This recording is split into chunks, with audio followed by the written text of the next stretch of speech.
Hey everybody, hey, it's Lee Gobble with Junk Removal Authority, where we help junk removal business owners make more money and live a better life. If you want to find out about the services that we can provide for your junk removal business and what helped us build a $3 million a year company on our own, and it's helped many of our customers reach $1 million plus a year, check us out at junkra.com for more information. All right, team members, employees, this business requires them. You're not going to be able to be a one-man show on the majority of jobs that you do in junk removal, so you're going to have to hire them. Most people that get in the junk removal business have never managed people. You've never hired, you've never fired, you've never managed, you've never trained, you've never set up pay structures and all that kind of stuff. So it's all brand new. You generally, in terms of mismanagement, you've got people that go one end of the spectrum to the other. Very seldom do you hit on it just right at the start. And even after you've been doing it for a long period of time, you're going to find you're fluctuating a little in between the two. And outside market conditions might affect this a bit as well. But there are two ends of the spectrum that you got when you're managing people. Is number one, you're way too lenient. When they make deficiencies and they make mistakes, you don't really bring them up. You just kind of forget about them, assume they're just not going to do them again, or that's just part of business or whatever like that. You never address it. You never tell them, hey, this is unacceptable, or hey, this is how you fix that. So that's one side. The other side of the spectrum is you're a bully, or you're way too tough and you're nitpicking every little detail and you're not allowing them to fail. So you're making sure that they have to come back to you and check on every single little thing that they do. That's wrong too.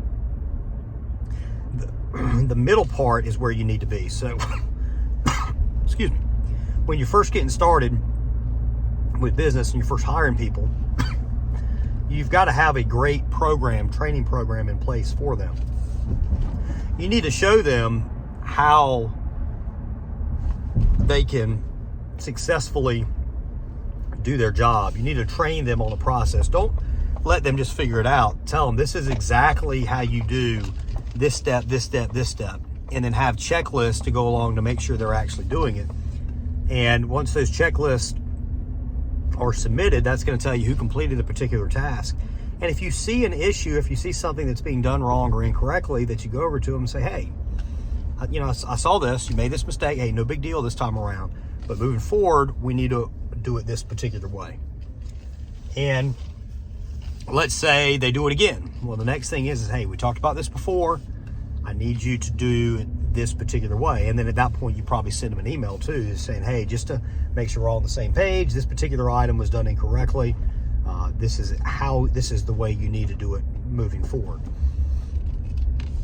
If it occurs again, depending on exactly what it is though, if it occurs again, likely we'd put them on what we call a PIP, a performance improvement plan, which is, hey, if this happens again or you don't fix this by this particular date, then, we might have to discontinue working with each other, because now it's gotten really serious. Like, we've got to do this correctly.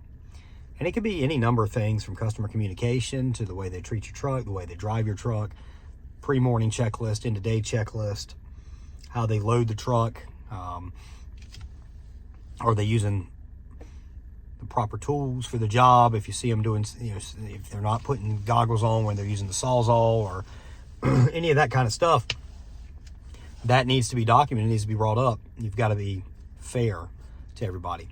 People oftentimes need a parent. So you can find absolute superstars out there that need very little guidance. You're generally going to pay a lot more for them. Or if you don't pay a lot more for them, they're going to quickly find another job. And it's great to have some of those people. You can really build a business around those people, your few cornerstone people. But in terms of junk removal, you need to be able to plug in less talented individuals. And the only way to do that is to give them a great system. You got to remember, they're probably not as smart as you are as a general rule, at least not with business. They certainly are probably not, they're certainly not going to care about your business as much as you care about it. Customer service is not natural to them. It's new. So a lot of this stuff is really new. They're not going to figure things out. They're not driven as you are as a general rule. But if you give them a system to follow, a lot of people will do very, very, very well. But you have to inform them when they're not doing it right. If you let things slide, they're just going to assume that's acceptable or they're doing it correctly or whatever. And eventually what happens is it gets to a point where you get so frustrated, you're done with them. But you've never once communicated anything with them at all. And that's unfair to them. And frankly, it's unfair to you too. If you let it go that far, it could be unrecoverable too. So you've got to, right from the start, when you start working with the team, you've got to be fair with them. You've got to train them. You've got to work with them right from the very beginning. So you want to be a very fair individual. That's the key thing about being an employer. Being compassionate about what they want to accomplish and their goals, their dreams, their ambitions, if they're sick or if they got stuff going in their life. Being showing some compassion is important. Being compassionate about what they've got going on is important. Don't take it too far. If they're calling out sick within 30 minutes of them due in, if they're late all the time, if they're doing something wrong all the time, and you've worked with them and you've told them, and they continually do it, that at that point you've got to be fair both to them and to yourself. You can't just be the super nice guy and let things slide. You'll be surprised also at what employees will take as long as it's presented in the correct way. If you're consistently talking about something, training them on something, and they keep getting it wrong, and you're afraid, hey, if I follow through on this or if I keep bringing this up, they might leave. Most of the time they don't. So you got to realize employees want their job. As long as you're not a terrible place to work on, there in the back of their mind, they always don't know, hey, is the next place going to be any better? They generally don't want to go through the job search process and kind of get started. Now, you'll have people jump around, but for the most part, they respect fairness. It's like being a parent. A lot of times it's really like being a parent. And with a parent, it's all about communication. It's about fairness. It's about if they're doing something wrong, correcting them. But if they're doing something right, celebrating, recognizing, telling them, thank you, and hey, you did this right. And in public, recognize them. So within the team, let them know kind of what they did correct. That's another huge part, is try and systematically and intentionally try and find them doing right things and recognizing them. And that doesn't necessarily mean bonuses. So all the time people think, hey, you give a bonus for this and that. Bonuses, if done incorrectly, can be the most destabilizing thing in the world to your business, and they're short term. So unless you have an established bonus program in place where it's very clear what you earn and how for a team, don't just randomly give out bonuses just because the company's doing well. It's temporary.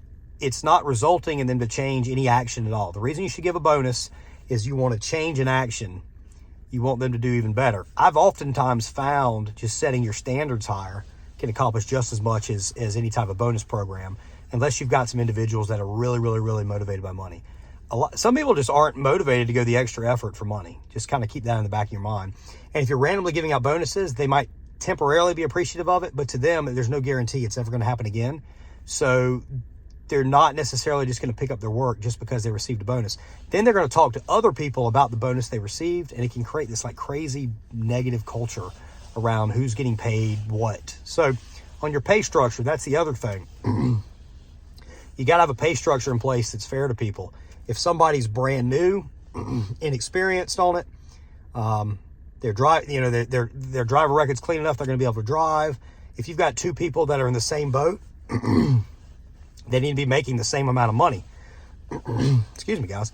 If you got somebody that is more experienced, well, you can justify paying him a little bit more. If you've got somebody that, the year into it, we want to do pay reviews once a year. We don't want to constantly having to be reviewing people's pay. So we do pay reviews once a year. And that way people know, hey, once a year, we're going to look at my pay. It's not a guarantee I'm going to get a raise, but I might. And by doing that, that keeps you from having to review it all the time. But what you need to be impartial when you're looking at it, you need to look at numbers. So say, all right, your average job sale you're quoting is this, your job completion rate is this, you haven't been late at all, you put in this many more hours than everybody else, you've done this many more jobs, you're accomplishing this number of jobs, your average time per job is lower than other people. Hey, you deserve of a raise more so than somebody else. Somebody else's numbers aren't as great, they're not going to get as much of a raise. So be able to justify things by numbers and not just on emotion. And then you can justify what's going on here and the reason people are getting stuff. And it also gives them a target to kind of go after. So those are some random thoughts that went all over the place on people. And just don't take this too far. Don't feel like if you don't give in on every single thing that people are going to quit.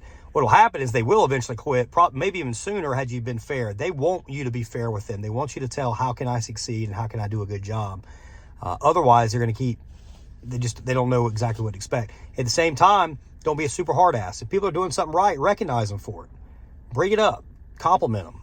Don't be a if they're not doing something right, you don't have to be rude about it. Just be a good, fair person, and your time with employees is going to go much, much better. Talk to everybody soon. Thanks.